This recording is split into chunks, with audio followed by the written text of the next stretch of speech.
Today, I'm going to shake things up just a bit and talk about a cardio routine that's guaranteed to get your heart pumping. It's 4x4 training. Now, you might be thinking, what in the world is 4x4 training? Well, don't worry, because I'm about to break it down and show you how it can transform your cardio and health. And if you aren't currently doing any intense cardio, make sure you stay to the end, as I'll give some simple steps to get you started. No matter what your cardio fitness is today, this is for you, and it's a game changer. And think cardio is boring? Well, I get bored with steady state cardio too, but not with 4x4 training. So what exactly is 4x4 training? It's a high-intensity interval training method that involves alternating between 4 minutes of high-intensity exercise and 3 to 4 minutes of active recovery. If you're familiar with the Norwegian 4x4 training protocol, it uses 3 minutes of active rest versus the 4. At this point in my 4x4 training, I prefer 4 minutes of active recovery versus the 3 minutes. The 4 minutes of intense exercise needs to be at a steady state. So in other words, a pace you can maintain for the entire 4 minutes.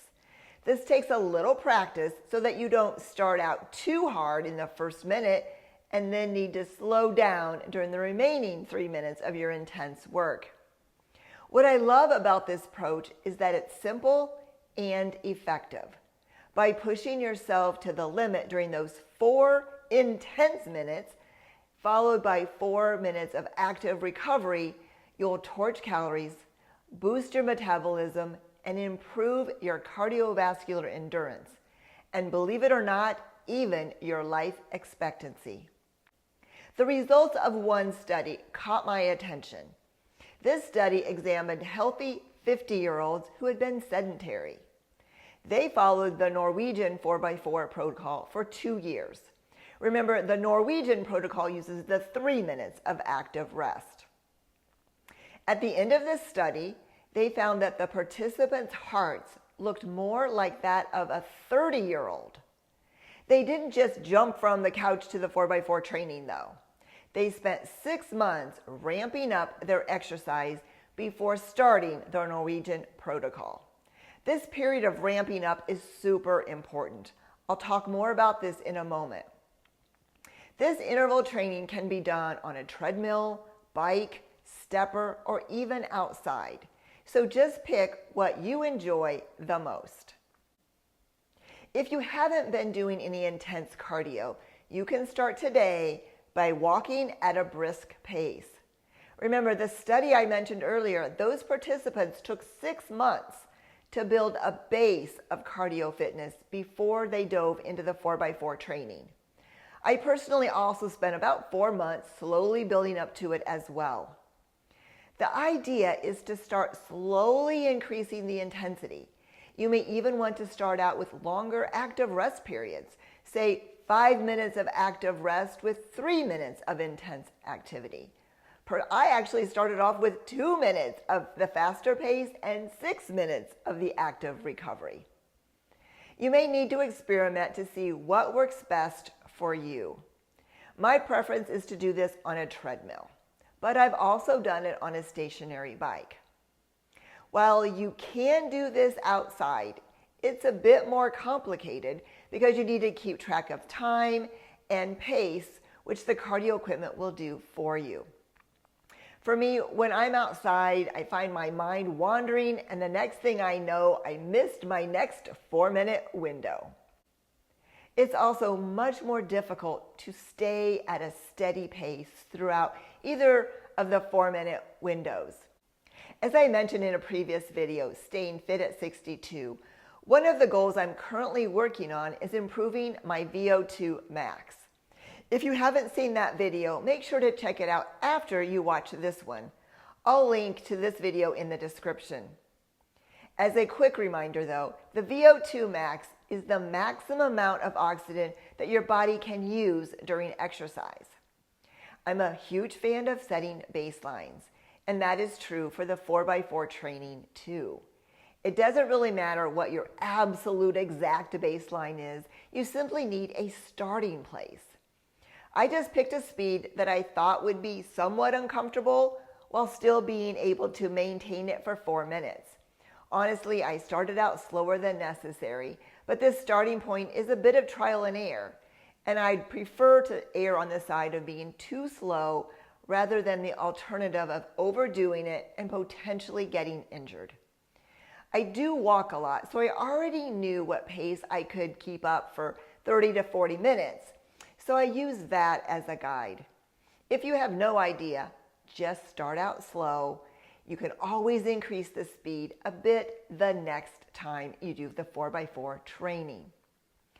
I do want to caution you, if you have excess weight or you have not been doing any intense cardio, start by walking.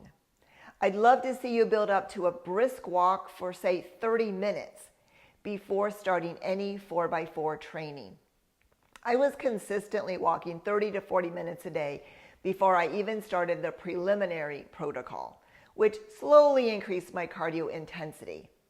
Remember, the 50-year-olds in the study followed the preliminary protocol, building up a base of cardio fitness for 6 months before they started the 4x4 training. Now, I want to share with you a sample workout.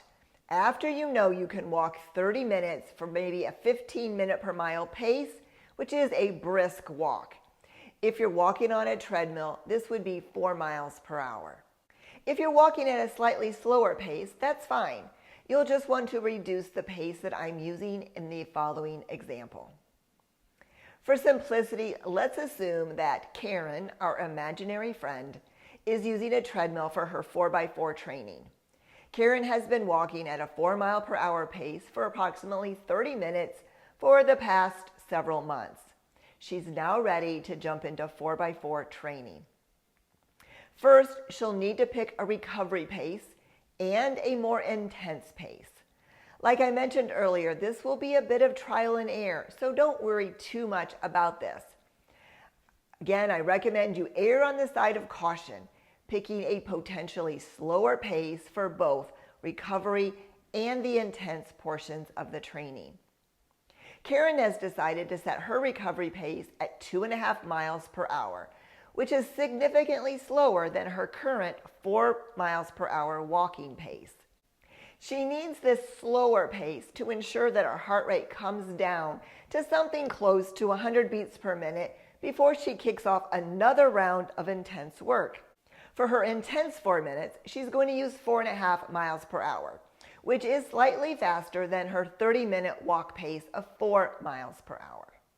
Karen knows she can probably go faster, but we'll start with 4.5 for all 4 rounds.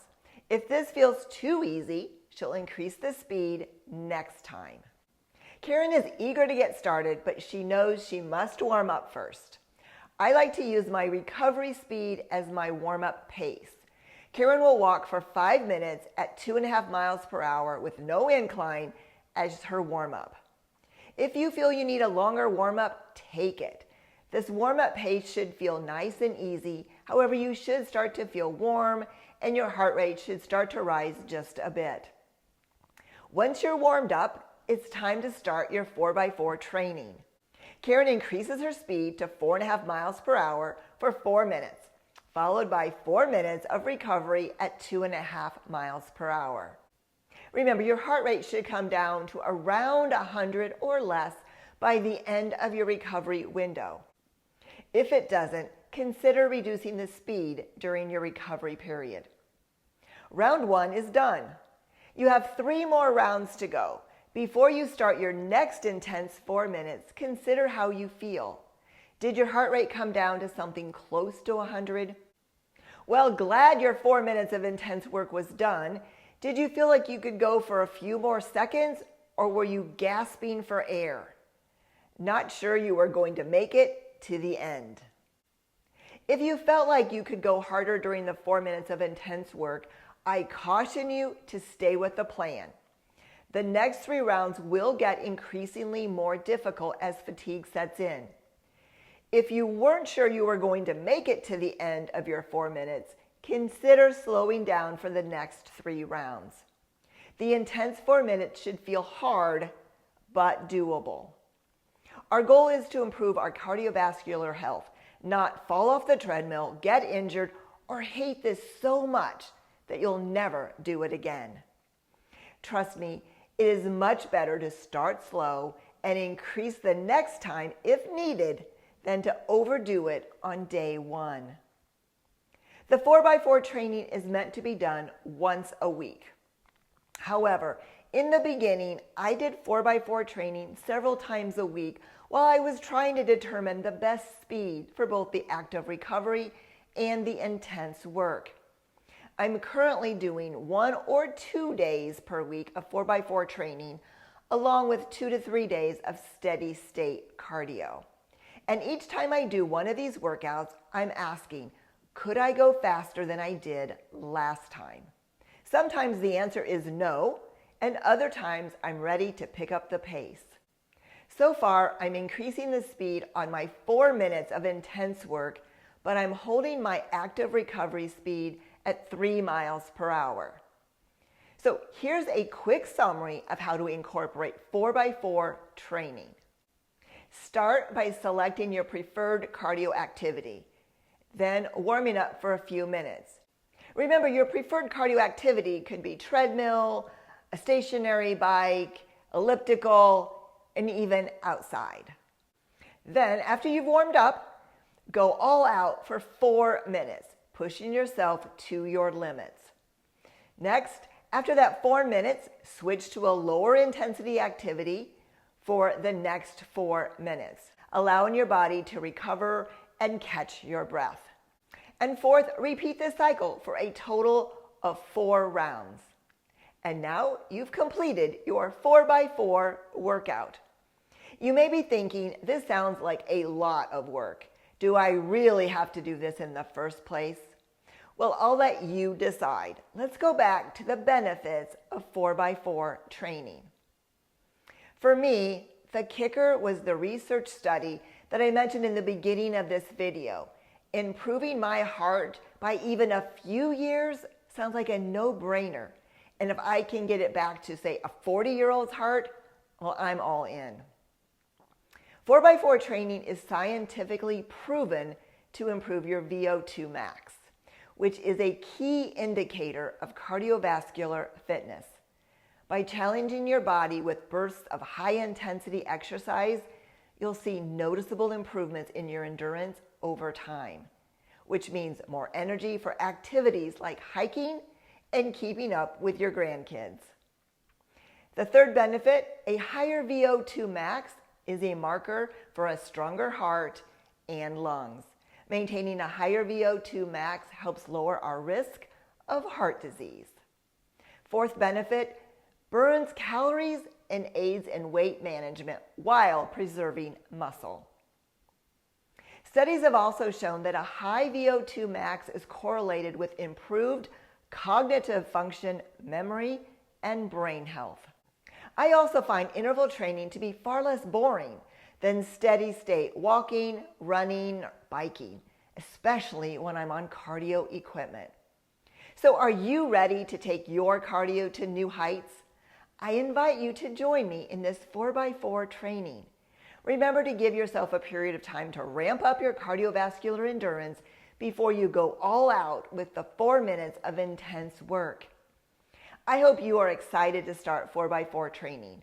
While I've only been doing it for a few months, I love the challenge and have already seen great improvements. I started my intense 4 minutes of work at 4.5 miles per hour.